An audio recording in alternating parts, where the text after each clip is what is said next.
5 seconds to go.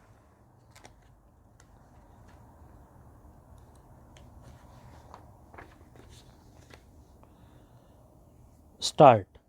Despite the conclusion recorded here in above, we are of the view that in the facts and circumstances of this case, there should have been no difficulty whatsoever for the High Court to have exercised its judicial conscience for invoking the power vested in it under section 482 of the CRPC. From the narration of the facts recorded above, it emerges that even though the respondent complainant in his complaint dated 6 July 1993 adopted a clear and categoric stance that his daughter Dr. Monica Thapad had been poisoned to death before the additional sessions judge Delhi, the respondent complainant ventured to suggest that the appellant's accused had strangulated her.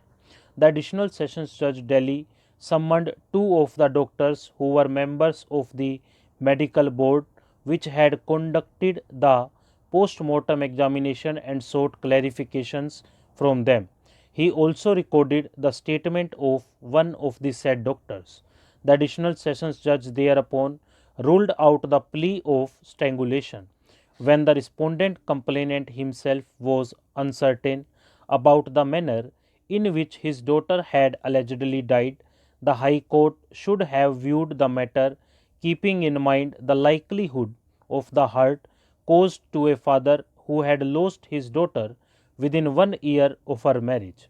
The matter needed to have been evaluated on the basis of one of the parameter laid down in State of Haryana and others versus Ram Lal and others 1992 1 SCC 335, whether the criminal proceedings initiated by the complainant were actuated by malice and ulterior motive for wreaking vengeance on the accused with a view to spite him due to some personal grudge. There is yet another reason emerging from the facts of the case which needed to be kept in mind. The respondent complainant had continued to represent before the STM Delhi that he would produce the mother of the deceased who knew the facts best of all. Despite that the mother of the deceased did not appear in the inquest proceedings to record her statement, even though a number of opportunities were afforded to the respondent complainant to produce her. The permissible inference is that he was himself not privy to the facts. The fact that the mother of the deceased had not appeared to record a statement against the appellant's accused has to have some reason justification.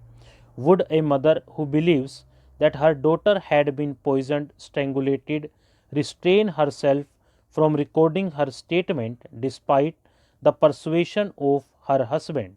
The instant factual position has been recorded herein above, not for the sake of determination of the present controversy.